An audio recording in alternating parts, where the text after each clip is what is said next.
बच्चे गलती यही करते हैं कि वेरी शॉर्ट में तो बहुत ज़्यादा लिख देते हैं, लेकिन लॉन्ग आंसर जो होते हैं और जो शॉर्ट आंसर होते हैं उसमें बहुत कम लिख के आते हैं, तो इसमें बहुत ज़्यादा मार्क्स कट होते हैं। ठीक है, तो आपको लॉन्ग जो answer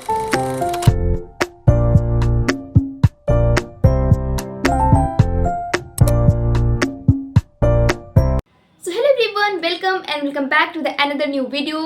If you are new to my channel, let me tell you, this side Richa Shukla and I am currently in second year of BCA. तो इस वीडियो में मैं आप लोग के साथ शेयर करने वाली हूँ जो कि आप लोग की बहुत ज़्यादा रिक्वेस्ट थी कि दीदी BCA में पेपर कैसा आता है, फर्स्ट ईयर का एग्ज़ाम पैटर्न कैसा होता है और उसके लिए कैसे प्रिपेयर करना चाहिए। तो ये वीडियो होने वाली है बहुत ही ज़्यादा इंपॉर्टेंट, तो make sure to watch till end, कोई भी बीच में स्किप मत करना, बहुत ज़्यादा इंपॉर्टेंट है, इस वजह से लास्ट तक देखना तभी समझ में आएगा और कैसे प्रिपरेशंस करनी है वो भी मैं आपको इस वीडियो में बताऊंगी। तो सबसे पहले समझते हैं कि पेपर का पैटर्न कैसा होता है। BCA के फर्स्ट ईयर में 2 सेमेस्टर्स होते हैं, ठीक है, और हर सेमेस्टर के एंड में एग्जाम होता है, सेमेस्टर एग्जाम। ओके, मतलब ईयर वाइज नहीं होते हैं, सेमेस्टर में होते हैं। अगर आप BCA करो तो पता ही होगा आपको कि एंड सेमेस्टर एग्जाम्स होते हैं। उसी के बारे में मैं आपको बताने वाली हूँ कि उसका पेपर किस तरह का आता है। तो पेपर में मेनली 2 सेक्शंस होते हैं, लाइक एक शॉर्ट आंसर टाइप क्वेश्चन और एक लॉन्ग आंसर टाइप क्वेश्चन। ठीक है, कहीं कहीं पर वेरी शॉर्ट टाइप क्वेश्चंस भी होते हैं। ठीक है, तो वेरी शॉर्ट, शॉर्ट और लॉन्ग इस टाइप का पेपर आ सकता है आपका। Very short mainly 2 to 5 marks के बीच में होते हैं, शॉर्ट जो होते हैं वो 5 मार्क्स के ही होते हैं और जो लॉन्ग होते हैं वो 10 to 15 मार्क्स के बीच में होते हैं। तो जो 3 मार्क्स वाले क्वेश्चंस होते हैं, like very short answer type जो क्वेश्चंस होते हैं, उसमें आपको कुछ ज़्यादा नहीं करना होता है। उसमें आपको 1 to 2 या मैक्सिमम 3 लाइन्स के आंसर देने होते हैं। ठीक है, उसमें आपको 3 लाइन के आंसर दोगे तो आपको ईजिली 3 नंबर मिल जाएगा। ठीक है, लेकिन वो जो आंसर होना चाहिए वो एकदम सही आंसर होना चाहिए और जो क्वेश्चन में पूछा गया एग्जैक्ट उसका आपको वही आंसर देना है, तो आपको उसमें 3 नंबर मिल जाएंगे। अब आ जाते हैं शॉर्ट आंसर टाइप क्वेश्चन में। तो शॉर्ट आंसर टाइप क्वेश्चन में आपको डेफिनेशन, फॉर्मूला या फिर स्मॉल कॉन्सेप्ट्स पूछे जाते हैं। ठीक है, जो कि मेनली 5 नंबर में आते हैं आपके। ठीक, और लॉन्ग आंसर टाइप क्वेश्चन में आपको एक्सप्लेन करना होता है थ्योरी, मतलब थ्योरी आपको एक्सप्लेन करनी होती है और मे बी इट मैथ का है या फिर किसी स्टैटिस्टिक्स वगैरह का है, तो आपको जो लॉन्ग क्वेश्चंस होते हैं वो पूछे जाते हैं, क्योंकि ऑब्वियसली 15 मार्क्स का है तो कुछ बड़ा ही पूछेंगे और इफेक्टिव ही पूछेंगे। ठीक है, और उसमें आपको मेनली चॉइसेस भी होती हैं कि शायद 2 करने होंगे या फिर 2 होंगे तो 1 करना होगा, या 4 होंगे तो 2 करने होंगे। इस तरीके की चॉइसेस आपको लॉन्ग आंसर्स में मिल जाती है। तो एग्जाम्पल के लिए मैं आपको बता दूं कि जैसे कि कंप्यूटर फंडामेंटल्स में आ सकता है जनरेशंस ऑफ कंप्यूटर को एक्सप्लेन करो। ओके, C या C++ का पेपर है तो आपको एक कोड लिखने को आ सकता है, जैसे कि write a program to check this number is palindrome और नॉट, इस टाइप का कोड लिखने को आ सकता है। ठीक है, और मैथ्स में इंटीग्रेशन, मैट्रिक्स और डिफरेंशिएशन के क्वेश्चन, इस तरीके के क्वेश्चन आ सकते हैं। ठीक है, तो बेसिकली जो पेपर होता है वो पूरा मिक्सअप होता है, थ्योरी, प्रैक्टिकल प्लस न्यूमेरिकल, ये सारी चीज़ें उसमें मिक्सअप होकर आती हैं। और मेनली जो पेपर आता है उसके लिए हम लोग को डरना नहीं होता है। काफ़ी सारे बच्चे बहुत ज़्यादा डर रहे होते हैं और ये भी पूछते हैं कि किसी जो KPH वगैरह चलती है उससे भी आता है क्या, तो वो आप पढ़ लो, वो अच्छी बात है, क्योंकि उससे आपको एक आइडिया मिल जाएगा कि पेपर किस टाइप का आता है। ठीक है, लेकिन ज़रूरी नहीं है कि सारे क्वेश्चंस उसी से आ जाएं। ये नहीं कि आप सिर्फ वहीं पढ़ के जा रहे हो, नहीं, आपको वो पढ़ना है जो आपके कॉलेज में करवाया गया है। आपके जो कॉलेज में प्रोफेसर्स करवा रहे हैं ना, मेनली पेपर उसी से आता है।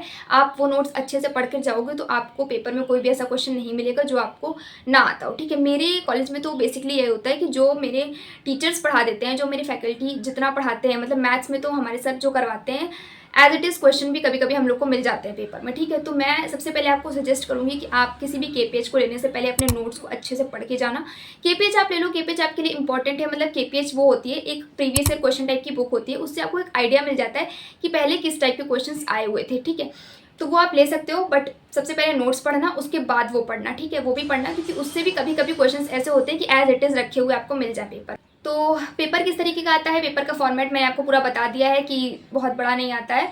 तो पेपर बेसिकली ऐसा ही होता है। और मैंने आपको बता दिया कि जैसे कि वेरी शॉर्ट जो क्वेश्चन आते हैं उसमें आपको 2 to 3 लाइन्स में एक्सप्लेन करके खत्म कर देना होता है, क्योंकि 3 नंबर को होता है, बहुत ज़्यादा नहीं लिख के आना होता है। बच्चे गलती यही करते हैं कि वेरी शॉर्ट में तो बहुत ज़्यादा लिख देते हैं, लेकिन लॉन्ग आंसर जो होते हैं और जो शॉर्ट आंसर होते हैं उसमें बहुत कम लिख के आते हैं, तो इसमें बहुत ज़्यादा मार्क्स कट होते हैं। ठीक है, तो आपको लॉन्ग जो आंसर्स होते हैं उसको आपको 2-3 पेज में प्रॉपर, हो सके तो मैक्स टू मैक्स 5 या फिर 3 से 5 पेज में तो एक्सप्लेन करना ही है लॉन्ग आंसर जो आपके होते हैं। ठीक है, उसको आप डिटेल एक्सप्लेनेशन करो। शॉर्ट आंसर जो है वो आप 1 से 1.5 पेज में भी खत्म कर सकते हो, और जो वेरी शॉर्ट है उनको आधे पेज में खत्म कर दो, मतलब 2, 3, 4 जितनी भी लाइन में आपको करना है कर दो। लेकिन ऐसा मत करना कि शॉर्ट को आप 1-1 पेज का लिख रहे हो और लॉन्ग में जाकर आप 5-6 लाइन में ही खत्म कर दे रहे हो। नो, आपको लॉन्ग में ज़्यादा लिखना है, शॉर्ट में कम लिखना है, और वेरी शॉर्ट में मतलब जितनी जहाँ ज़रूरत है उतना ही लिखो, ज़्यादा किसी में ओवर नहीं लिखना है। ठीक है, और कम भी कभी नहीं लिखना है, इस तरीके से पेपर को लिखना है। फॉर्मेट मैंने आपको बता दिया है, पेपर किस तरीके से लिखना है ये आपको बता दिया है। अब आ जाते हैं प्रिपरेशन स्ट्रैटेजी पर। हालांकि मैं इस चीज़ पर वीडियो एक बना चुकी हूँ, बट आपको फिर से बता देती हूँ कि किस तरीके से प्रिपेयर करना है। तो प्रिपरेशन के लिए सबसे पहले जाओ प्रीवियस ईयर क्वेश्चंस पे, प्रीवियस ईयर क्वेश्चंस देखो। ये आपको एक आइडिया देता है कि एग्जामिनर जो होते हैं वो किस टाइप के क्वेश्चंस पूछते हैं। प्रीवियस ईयर क्वेश्चन देखना बहुत ज़्यादा इंपॉर्टेंट है और वो ज़रूर देख कर जाना, उसके बिना मत जाना पेपर देने।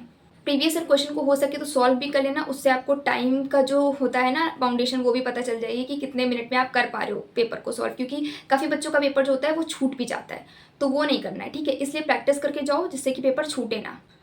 और आ जाते हैं प्रोग्रामिंग लैंग्वेजेस पे। तो प्रोग्रामिंग की डेली प्रैक्टिस करो। कोडिंग कभी रटने से आएगी नहीं, बता चुकी हूँ वीडियोस में ऑलरेडी।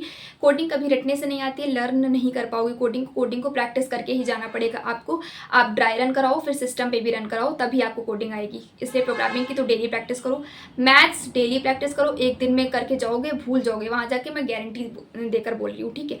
तो मैथ्स को डेली प्रैक्टिस करो, अभी से प्रैक्टिस करना स्टार्ट कर दो, क्योंकि एंड सेमेस्टर आपके होंगे तब तक आपकी स्ट्रॉन्ग हो जाएगी मैथ। इसलिए मैथ डेली प्रैक्टिस करो, कोडिंग को डेली प्रैक्टिस करो। ये कुछ सब्जेक्ट्स ऐसे हैं कि तुरंत नहीं आते हैं, ठीक है। जब तक आप डेली नहीं करोगे तब तक तुरंत आपको नहीं आएंगे, इस वजह से। थर्ड चीज़, नोट्स बनाओ।